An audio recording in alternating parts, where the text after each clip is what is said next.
Hi all, welcome back to Make More Bonsai, John here. Let's take a look at a project that was covered on this channel about a year ago. We started with a raw 2-year-old Juniper Procumbens and began styling it in response to a viewer's email asking advice about a tree very similar to this tree's launching point. We ended up with a tree that was guided by the wiring to grow more upright and even identified what would become future branching. Over the last year, it was potted up into a larger pot to encourage strong growth and to fatten up the trunk by giving it plenty of room to expand and gather nutrients. We can see it's responded really well and has more than doubled in size. No pruning has taken place all year, and the result has been what mounding junipers do: build up a strong batch of foliage and then start to reach outward in long, pointy extensions, which tells us it's in good health and ready for some further training. So, what do we do for a year 2 of this Juniper Procumbens comprehensive guide? It's kind of funny, but this second year swing at bonsai training is easily overlooked because, well, the tree is looking pretty good so far, and the feeling is, why mess with success? This fairly quick activity performed in the second year will help elevate this juniper from looking pretty good to looking more like the bonsai tree you want it to look like, reinforcing the illusion of a large tree in miniature rather than dense foliage that helps hide flaws and immaturity. We're going to work toward balancing the foliage throughout the tree to encourage some secondary branching. Let's first establish the general area that will most likely be the front of the tree, at least from the perspective of last year's work. This may change as the tree matures, but for now it works. Also, let's talk about why Juniper Procumbens is such a popular species for bonsai. Juniper Procumbens is very adaptable and responds really well to most bonsai training. It's a very aggressive grower that produces lots of buds all over the place, which can be something we want when looking for opportunities to reduce branch length, which is a good thing.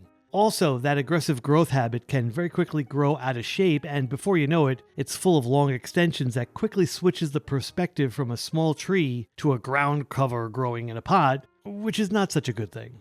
Let's take advantage of its aggressive nature and start to identify some future branch ramification, and prune things back to those important structural features we will need in a few years to help reinforce the desired look of a large tree, but, small. Something that will help support a more tree-like appearance is more secondary branches built into the primary branches that depart from the trunk that we established last year. It's easy to fall into a kind of false sense of security of one long branch with a few tufts of foliage and call that a branch on a procumbens. The foliage fills in quickly and it looks great, but the underlying structure can look immature if it's a branch that hasn't bifurcated into secondary and tertiary branches at least once or twice along its length. To make that happen, we're going to need to remove a lot of foliage to open those interior parts up so light penetrates and encourages those secondary branches to mound up and then send out another long set of extensions. These extensions then can become that secondary branch structure that next year we encourage to bifurcate again and form a third set. And then from there, we let things grow and extend and thicken the trunk and the branches. Once the structure of primary branch, secondary branches, and tertiary branches is formed, that expression of a large tree, but small, is solidified visually, making it much less likely to be mistaken for the ground cover in a pot look Juniper Procumbens always seem to try to eventually do because they're such aggressive growers. What helps create that illusion as well is if those bifurcations happen earlier on the branch, meaning closer to the trunk, than further down along the branch, to kind of encourage more of these to choose from and more opportunities for better options to emerge. I'm going to need to prune off all the growth that's either on top of the branch or on the bottom of the branch, leaving only lateral side growth to receive all the energy the tree provides. In places where there isn't that choice, I'm going to leave a small piece of foliage or a small budding branch nearby to encourage more budding in that area. These opportunities to find and create ramification are way less apparent as we ascend through the tree to the top, mainly because these branches are younger. Those lower branches have been pruned aggressively to balance the foliage across the juniper. If the foliage mass is about the same as the smaller, younger branches, the call for energy throughout the tree is balanced and even. Now those upper, less populated branches at the top will receive the same amount of energy as the lower branches that had more foliage. This will increase the chance of the upper branches to mound and then send out long runners that will extend and gain more strength like the lower branch did last year. Now that the foliage is balanced, I'm going to apply some wire to the branches. I'm using copper wire here because it will hold a bit better than aluminum, but aluminum wire is fine as well. The need to wire at this stage is to spread the branches into places that will receive plenty of light by arranging them so no branch casts shade on the branch below it. This mechanical movement of the branches may not be the final placement for any of them. It serves the purpose of making sure even exposure to sunlight is provided to produce growth that can then be reviewed next year to see what growth to keep.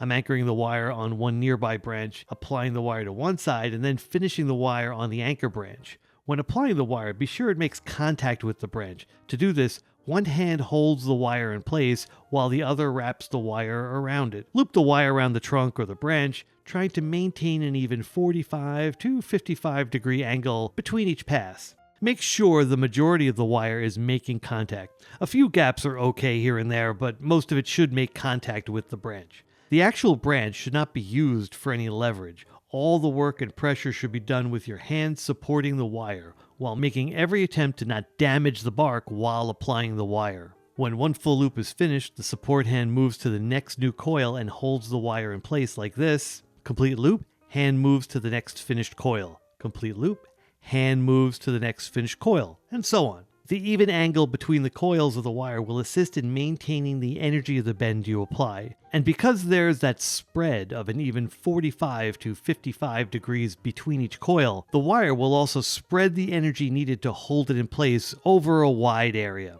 If the wire were coiled too close together, like a spring, there won't be enough friction and leverage to hold the shape. Too wide, like over 60 degrees or so, and there isn't enough actual wire to spread the energy well enough to hold. 45 to 55 degrees is the correct balance of spacing to gain the most control over your bends. The result of this will be a neat, even, consistent application of wire, making plenty of firm contact with the trunk or the branch. It's important to be careful to not wire down any foliage while applying the wire. You can see I'm spending some time nudging and moving the foliage out of the way before finishing a coil. If you were to wire down any foliage, it damages it. The tree will respond to this damaged foliage and work to heal the wound, using energy for that rather than growing and adding more foliage. Also, be mindful of the location of each of the coils of wire. These will help guide your bending direction choices. You want the outside of the coil to also be aligned with the outside of the bend. This will ensure your bends have the support needed to prevent the branch from breaking. Now that the branches are all being placed in ideal locations to grow and expand, it's time to stop and allow the juniper to take advantage of the newly realigned growth opportunities. Junipers get most of their energy and strength from their foliage. We talked about this at length in last year's video. We did a ton of bending on the trunk last year and it recovered really well. That was last year's stress cycle for the tree. This year's stress cycle is the reduction of foliage to choose what foliage to receive energy. This mindful approach of limiting stress factors on a tree to maybe only once per year will prevent the tree from declining and losing all the work you put into it. This work is being done in late winter at the highest point of its positive energy state. When spring arrives, this tree will push out a lot of new growth that will mound and then extend. Those extensions will be left to fully absorb energy all summer and fall to prepare for more work to be performed the following year. Timing these major training sessions around the energy state of the tree is how to successfully pull off such major changes on the tree, all to keep the balance of design goals and health of the tree in a state in which it can keep all the growth like leaves and branches that it has and be able to add more if needed. I'm excited to see what this tree provides for us to make more design decisions throughout the year. For now, it's back on the bench to spend the rest of the year creating some secondary branches for us to choose from next winter. Thanks for watching. I hope you gained some helpful insights from this little video. Maybe like and subscribe and leave a comment below, and possibly check out the book or the t-shirt and hat links in the show more section below. There's even a super thanks option. Special shout out to everyone who hit that heart button. All participation and support really helps energize this little production and helps me dream up new stuff to show you, because bonsai stuff is kinda cool, and so are you for helping support this channel.